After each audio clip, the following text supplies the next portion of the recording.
ओ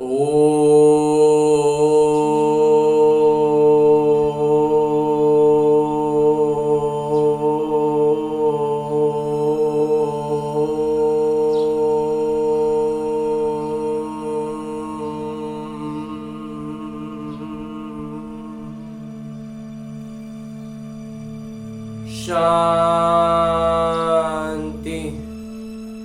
ओम शांति। बाबा बाबा ओम शांति। आज 11 जून 2023 की अव्यक्त मुरली है जो दोहराई जा रही है 9 जनवरी 1995 की। आज की अव्यक्त मुरली के शीर्षक हैं, बाबा कह रहे हैं, निश्चय बुद्धि की निशानियां, निश्चित विजयी और सदा निश्चिंत स्थिति का अनुभव। आज सर्व बच्चों के रक्षक और शिक्षक बाबा अपने सभी ब्राह्मण बच्चों के आधार को देख रहे थे। ये तो सभी जानते हो कि वर्तमान श्रेष्ठ जीवन का आधार है निश्चय। जितना निश्चय रूपी आधार पक्का है, उतना ही आदि से अब तक सहज योगी, निर्मल स्वभाव, शुभ भावना की वृत्ति और आत्मिक दृष्टि सदा स्वाभाविक रूप से अनुभव होती है।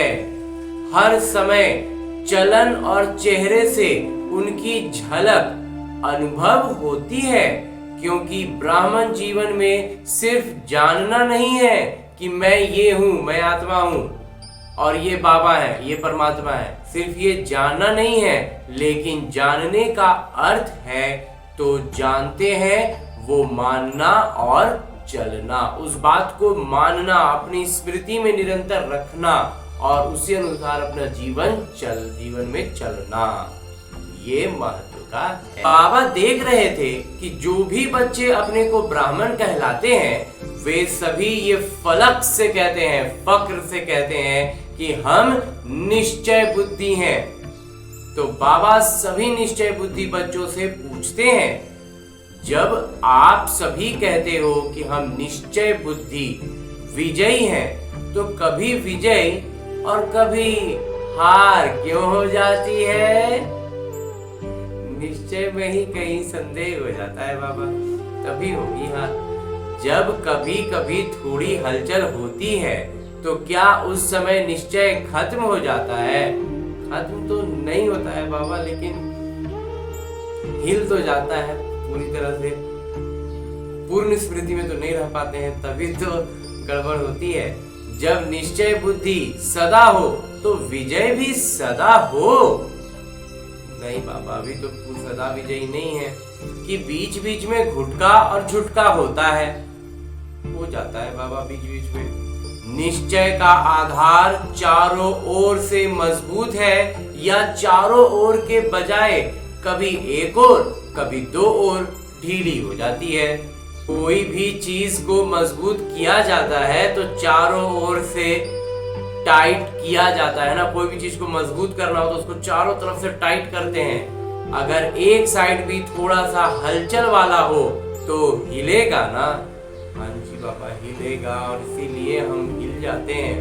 तो चारों प्रकार का निश्चय अर्थात बाबा से, बाबा में, आप में, नाटक में और ब्राह्मण परिवार में निश्चय, ये चार ही तरफ के निश्चय हो को जानना नहीं।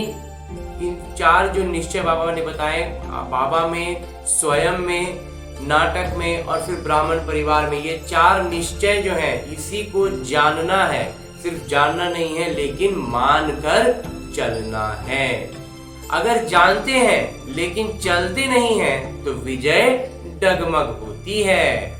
जिस समय विजय हलचल में आती है तो जांच करना कि चारों में से कौन सी तरफ में हलचल है। बाबा देखते हैं कि कई बच्चों को बाबा में पूरा निश्चय है, इसमें पास हैं, लेकिन अपने आप में जो निश्चय चाहिए उसमें अंतर पड़ जाता है। जानते भी हैं, कहते भी हैं कि मैं ये हूं, मैं आत्मा हूं, मैं ये हूं, मैं शांत स्वरूप आत्मा हूं, इस तरह के कहते हैं। लेकिन जो जानते हैं, मानते हैं, वो स्वरूप में, चलन में, कर्म में हो, इसमें ही अंतर पड़ जाता है। बोलने के लिए हम बोल देते हैं कि हम ये हैं, हम ये हैं, हम ये हैं, लेकिन चलन में और हमारे वास्तविक स्वरूप जो हमारा है उसमें अंतर पड़ जाता है। एक तरफ सोचते हैं कि मैं सर्वशक्तिमान की संतान, शक्तिवान हूँ, विश्व कल्याणकारी हूँ, दूसरी तरफ छोटी सी परिस्थिति पर विजय प्राप्त नहीं कर सकते। है तो शक्तिवान, लेकिन ये परिस्थिति बहुत बड़ी है। ये बात तो ऐसी ही है ना कि हम तो शक्तिमान हैं, लेकिन ये परिस्थिति बहुत महान होगी, तो ऐसा तो नहीं होना चाहिए। तो क्या ये निश्चय है कि सिर्फ जानना है लेकिन मानकर चलना नहीं बाबा, मानना भी है और इसको स्मृति में रखते हुए अपने जीवन के हर एक कार्य में इसको लगाना है। कहते व सोचते हैं कि मैं विश्व कल्याणकारी हूँ, लेकिन विश्व को तो छोड़ो, स्व कल्याण में भी कमजोर हो जाते हैं। अगर उस समय उन्हें कहो कि क्या स्वयं को परिवर्तन कर स्व कल्याणकारी नहीं बन सकते? बन सकते हैं बाबा। तो जवाब देते हैं कि है तो विश्व कल्याणकारी, लेकिन स्व कल्याण थोड़ा मुश्किल है। नहीं बाबा, स्व कल्याण मुश्किल नहीं है बाबा। स्व का कल्याण करेंगे तभी तो फिर विश्व कल्याण कर पाएंगे। पहली सीढ़ी चढ़ेंगे तब तो दूसरी चढ़ेंगे ना। ये बात बदलना मुश्किल है। जो कह देते हैं ना कि जवाब क्या देते हैं बच्चे कि विश्व कल्याणकारी तो है, लेकिन स्व कल्याण थोड़ा मुश्किल है, बहुत मुश्किल है। ये बात बड़ी मुश्किल है। ये जो परिस्थिति मेरे सामने आई है, ये बड़ी मुश्किल है। तो विश्व कल्याणकारी कहेंगे या कमजोर?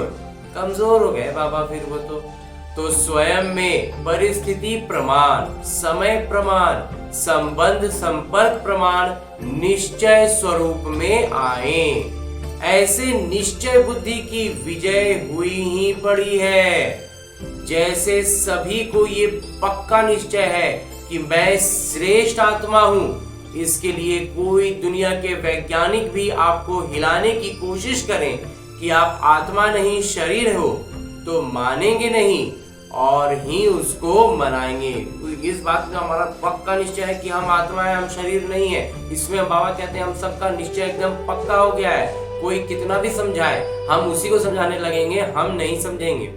तो जैसे ये पक्का है कि मैं शरीर नहीं हूँ, मैं आत्मा हूँ, और कौन सी आत्मा हूँ ये भी पक्का है, ऐसे निश्चय बुद्धि की विजय भी इतनी ही निश्चित है। हार असंभव है और विजय निश्चित है। और ये भी निश्चित है कि बातें भी अंत तक आनी है। और ये भी नहीं है कि हम एक बार विजयी हो गए, हम अच्छा पुरुषार्थ में आगे आगे चलने लग गए। इसका मतलब ये नहीं कि अब परिस्थितियां नहीं आएंगी, बातें नहीं आएंगी, लेकिन उसमें विजयी बनने के लिए एक ही समय पर चारों ही तरफ का निश्चय पक्का चाहिए। 3 में निश्चय है और 1 में नहीं है तो विजय निश्चित नहीं है, लेकिन मेहनत से विजयी होंगे। फिर उस फील्ड में थोड़ा मेहनत करना होगा, जिस चीज में कमी हो रही है उसमें थोड़ा मेहनत करना होगा। निश्चित विजय वाले को मेहनत नहीं करनी पड़ेगी, लेकिन जिनको विजय निश्चित है उनको मेहनत नहीं होगा। जिनका कोई भी 4 बाबा जो आज बता रहे हैं, 4 में से 1 में भी कमी होगी तो उनको फिर मेहनत करनी पड़ेगी। कई बार कहते हैं कि बाबा तो बहुत अच्छे हैं, वो तो पक्का है कि बाबा है और हम बच्चे हैं, हमारे बाबा से ही संबंध है, लेकिन दैवी परिवार में थोड़ी खिटखिट होती है, उसमें निश्चय डगमग हो जाता है, इसलिए परिवार को छोड़ देते हैं, हल्का कर देते हैं। अपना उस जो टाइट से बांधने बोले ना बाबा, उसमें 3 तो पक्का कर लेते हैं, 1 वाला थोड़ा ढीला रह जाता है। इसलिए बाबा कहते हैं कि हार की संभावना आ जाती है, जीत निश्चित नहीं रह जाती। तो एक साइड ढीला हो गया ना बिना परिवार के माला में कैसे आएंगे?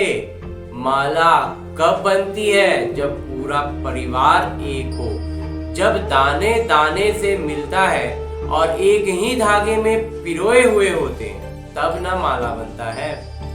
बिना परिवार के माला में कैसे आएंगे? अगर अलग अलग धागे में अलग अलग दाना हो तो उसको माला नहीं कहेंगे। अलग अलग धागा में अलग अलग दाना हो तो वो माला थोड़ी हुआ। तो परिवार है माला। अगर परिवार को छोड़कर 3 निश्चय पक्के हैं तो भी विजय निश्चित नहीं है। चलो परिवार की खिटखिट को किनारा कर दो। बाबा का सहारा हो, परिवार का किनारा हो तो चलेगा? नहीं बाबा, काम तो बाबा से ही है, भाइयों से है क्या? बाबा से काम है, वर्षा बाबा से मिलना है, भाई बहनों से क्या मिलेगा? ऐसी ऐसी जो हमारे भीतर में बातें चलती है ना, बाबा उसी को दोहरा रहे हैं। लेकिन ब्राह्मण परिवार, ब्राह्मण जीवन में यही न्यारापन है कि धर्म और राज्य दोनों की स्थापना होती है। ब्राह्मण परिवार को जब एक होंगे ना, तब वो हो गए राज्य की स्थापना, और जब बाबा से एक होंगे तो वो होगी धर्म की स्थापना। तो बाबा कह रहे हैं धर्म और राज्य दोनों की स्थापना करनी है। तो राज्य में एक राजा क्या करेगा? राजा को तो अपने पूरे पूरा होता है ना, पूरा मंत्रिमंडल चाहिए, तब ना वो अपना काम करेगा। बहुत अच्छा तख्त भी हो, ताज भी हो, लेकिन करेगा क्या? राजधानी भी चाहिए ना। तो राजधानी अर्थात ब्राह्मण परिवार, सो राज परिवार। इसलिए ब्राह्मण परिवार में हर परिस्थिति में निश्चय बुद्धि रहेंगे, तब राज्य भाग्य में भी सदा राज्य अधिकारी होंगे। तो ऐसे नहीं समझना कि कोई बात नहीं, परिवार से नहीं बनती, बाबा से तो बनती है। नाटक अगर भूल जाते हैं तो बाबा तो याद रहते ही हैं। अगर नाटक कभी भूल भी गए कि अरे ये कैसे हुआ, अरे अच्छा तो बाबा ही तो बताए, लेकिन वो जो हम लोग सोच रहे थे। लेकिन कोई भी कमजोरी एक ही समय पर होती है। स्वस्थिति अर्थात स्वनिश्चय भी अगर कमजोर होता है तो विजय निश्चित के बजाय हलचल में आ जाती है। एक छूटेगा तो फिर दूसरा, दूसरा छूटेगा तो तीसरा, और फिर हमारा जो विजय है वो हलचल में आ जाएगा, वो निश्चित नहीं रहेगा। तो बाबा निश्चय के आधार को जांच कर रहे थे। क्या देखा? बाबा ने क्या देखा होगा? सदा 4 ही प्रकार का निश्चय एक समय पर साथ नहीं रहता। एक समय पर चारों साथ नहीं रहता, कभी रहता कभी हिलता। इसलिए सदा विजय के अनुभव नहीं कर पाते हैं। फिर सोचते हैं होना तो ये चाहिए, लेकिन पता नहीं क्यों ये हुआ। किया तो बहुत मेहनत, सोचा तो बहुत अच्छा, लेकिन सोचना और होना इसमें अंतर पड़ ही जाता है। इसका अर्थ ही है कि निश्चय के चारों तरफ मजबूती नहीं है। और हंसी की बात तो ये है कि नाटक में भी कह रहे हैं, है तो नाटक, है तो नाटक। बाबा कहते हैं लेकिन अच्छी तरह से हिल भी रहे हैं। कभी संकल्प में हिलते, कभी बोल तक भी हिल जाते, और कभी तो कर्म तक आ जाते हैं। उस समय क्या लगता होगा? दृश्य सामने लाओ। नाटक भी कह रहे हैं और हिलडुल भी रहे हैं, लेकिन निश्चय बुद्धि की निशानी है निश्चित विजय। अगर विधि ठीक है तो सिद्धि प्राप्त न हो, ये हो नहीं सकता। विधि सही है, चारों जो बाबा ने बतलाई चारों बातें, उन चारों में अगर पक्के हैं तो फिर विजय तो निश्चित ही है। ये हो नहीं सकता कि विजय नहीं हो। तो जब भी कोई भी कार्य में विजय प्राप्त नहीं होती है तो समझ लो कि निश्चय की कमी है। चारों ओर जांच करो, एक ओर खली नहीं, सिर्फ एक ओर जांच नहीं करनी है, चारों ओर जांच करनी है कि आप अपने आप को कितना हद तक आत्माभिमानी होकर चल रहे हैं, बाबा पर कितना निश्चय है, नाटक को कितना समझ रहे हैं, और ब्राह्मण परिवार के में खिटपिट पर नजर है या फिर एक परिवार मान के चल रहे हैं। और बात निश्चय बुद्धि की निशानी जैसे निश्चित विजयी है, वैसे ही निश्चिंत भी होंगे। कोई भी व्यर्थ चिंतन आ नहीं सकता, ये होगा कि नहीं, ये करेंगे कि नहीं, ये वो, ऐसा वैसा कुछ नहीं। सिवाय शुभ चिंतन के व्यर्थ का नाम निशान नहीं होगा। ऐसे नहीं कि व्यर्थ आया और फिर भगाया। निश्चय बुद्धि के आगे व्यर्थ आ नहीं सकता, क्योंकि क्यों, क्या और कैसे ये व्यर्थ होता है। अब नाटक के राज को जानते हैं, आदि मध्य अंत को जानने वाले हैं। तो जो नाटक के आदि मध्य अंत को जानने वाले हैं, वो छोटी सी बात के आदि मध्य अंत को नहीं जान सकते।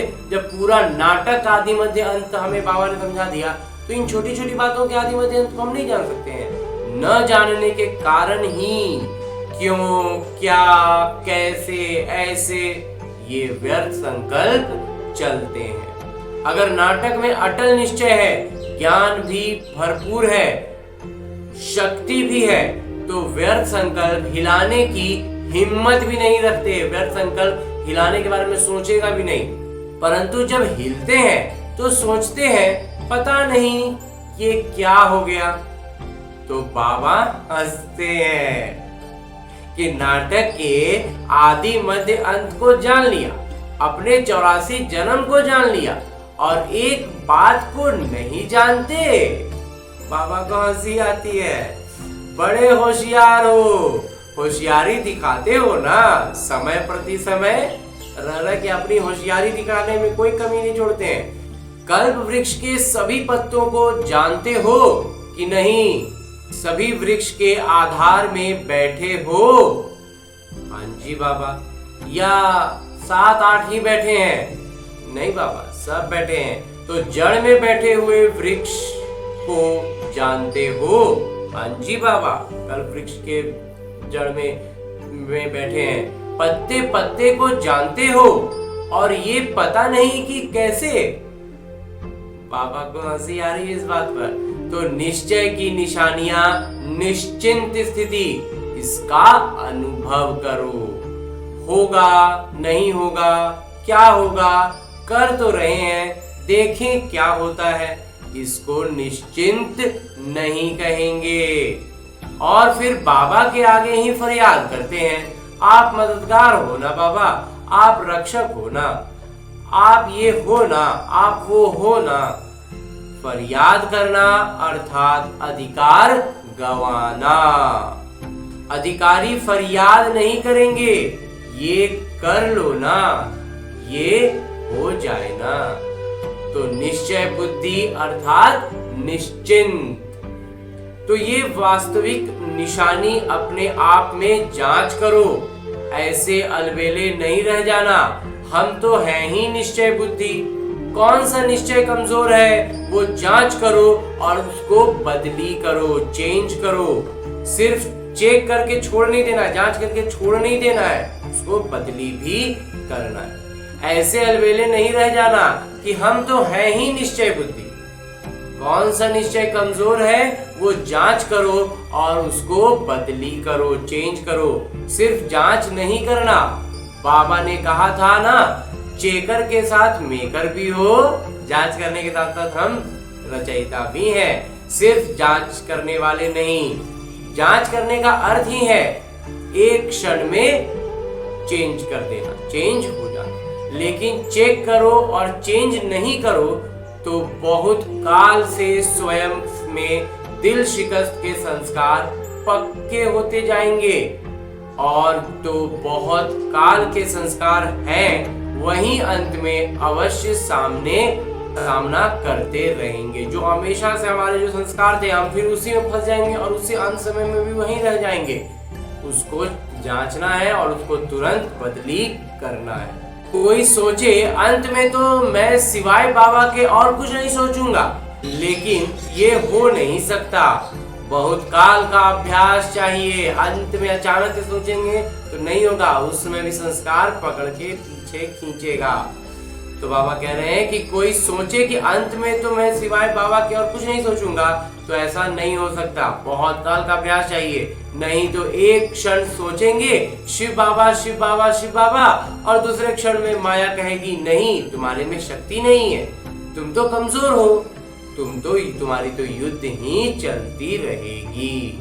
यदि निश्चिंत नहीं होंगे, निश्चिंत की आदत नहीं होगी, निश्चिंत नहीं होंगे, तो ब्राह्मण जीवन के अंत काल का जो लक्ष्य वर्णन करते हो वो सहज कैसे होगा।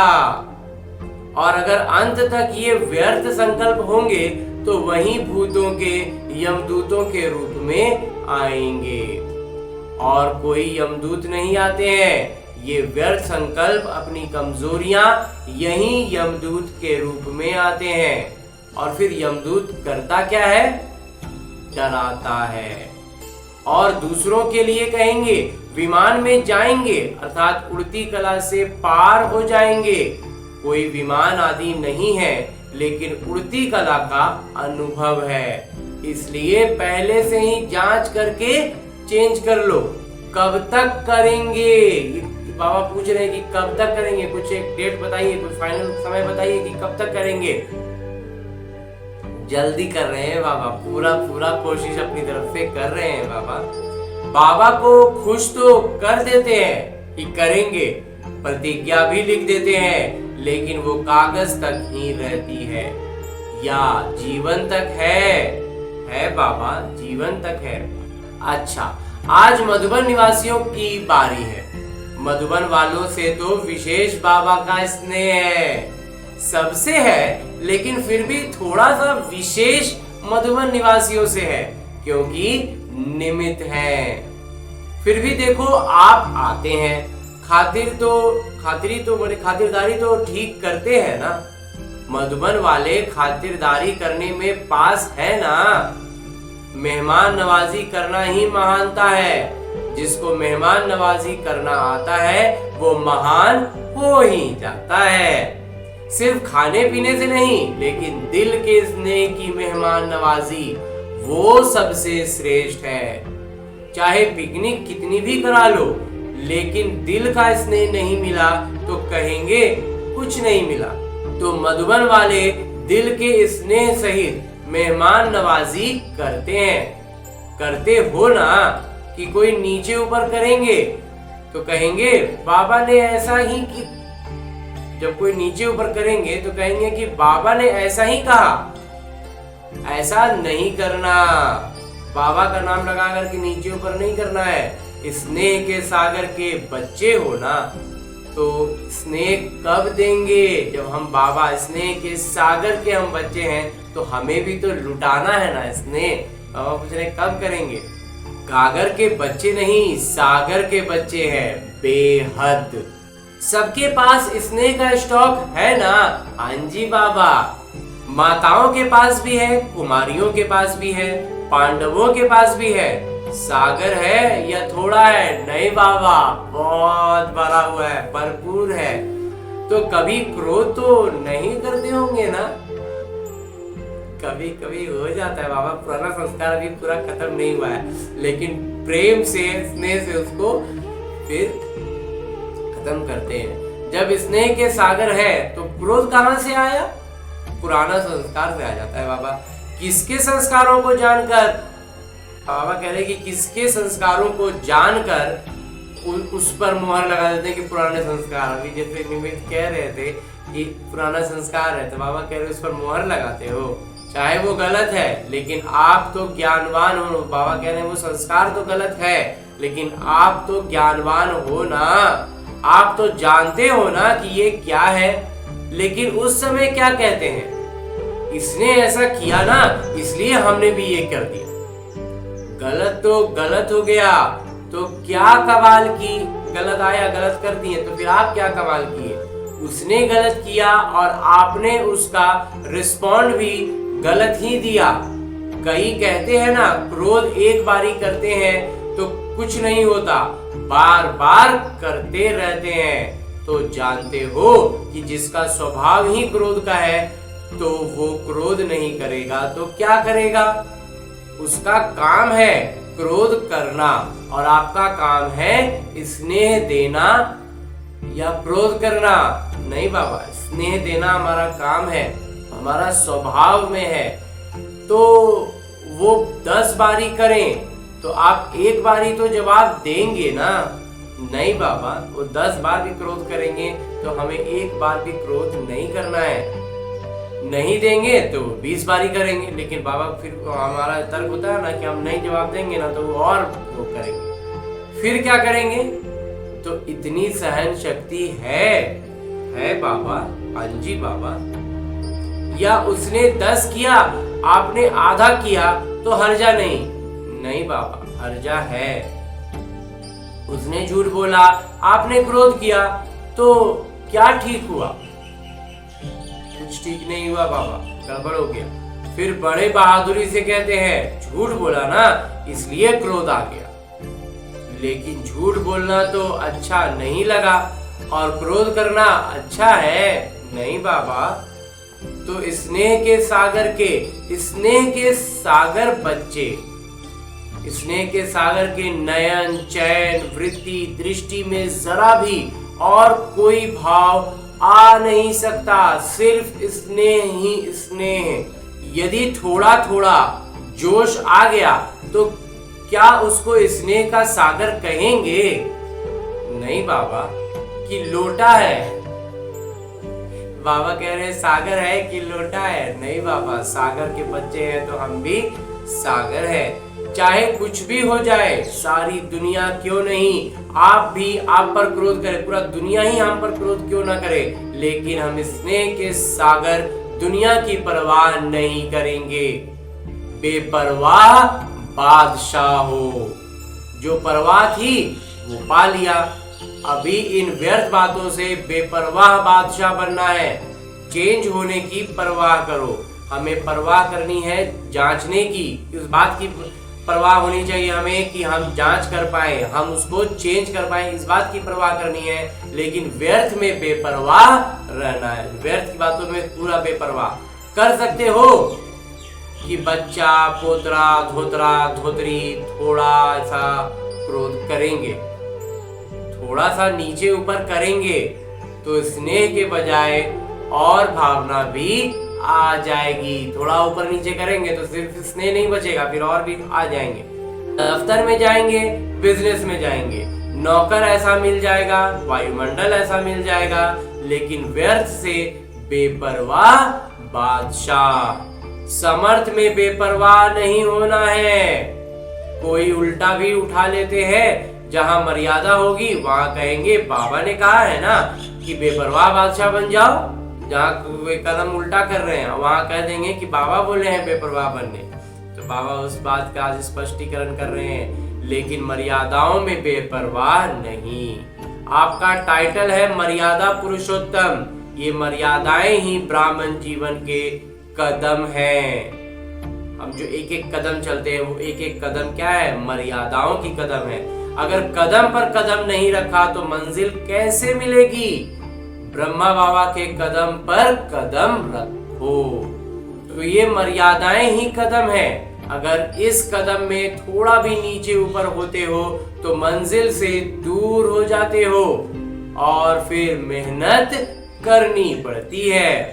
और बाबा के बच्चों की मेहनत, बाबा को ये बात अच्छी नहीं लगती कि हम उनके बच्चे मेहनत करें।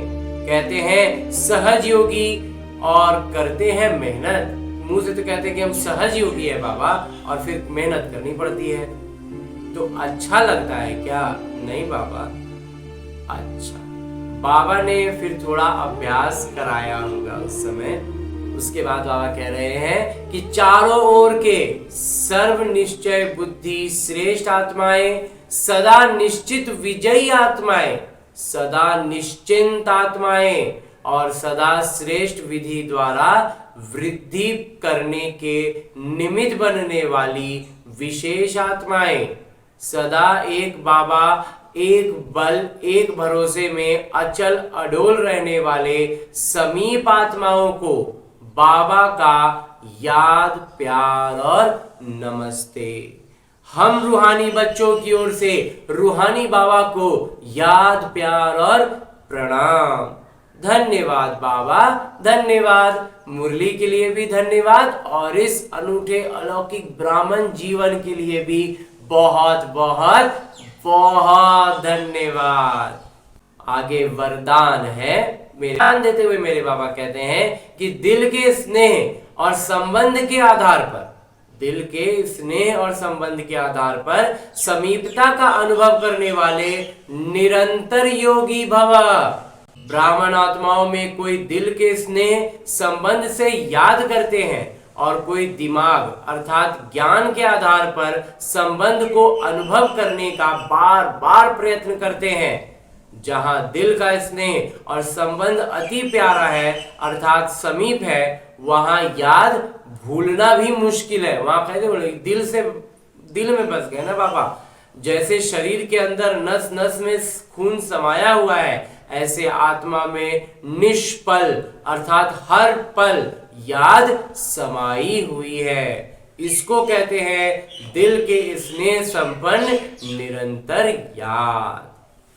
दिल से जब बाबा की याद में रहेंगे तो भूलना मुश्किल होगा और दिमाग से ज्ञान के आधार पर ढूंढेंगे तो फिर प्रयत्न बार बार करते रहेंगे।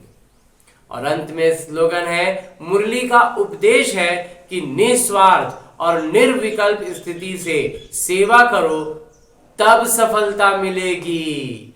निस्वार्थ भावना हो और निर्विकल्प स्थिति हो तब जो है हमारी सेवा में सफलता मिलेगी।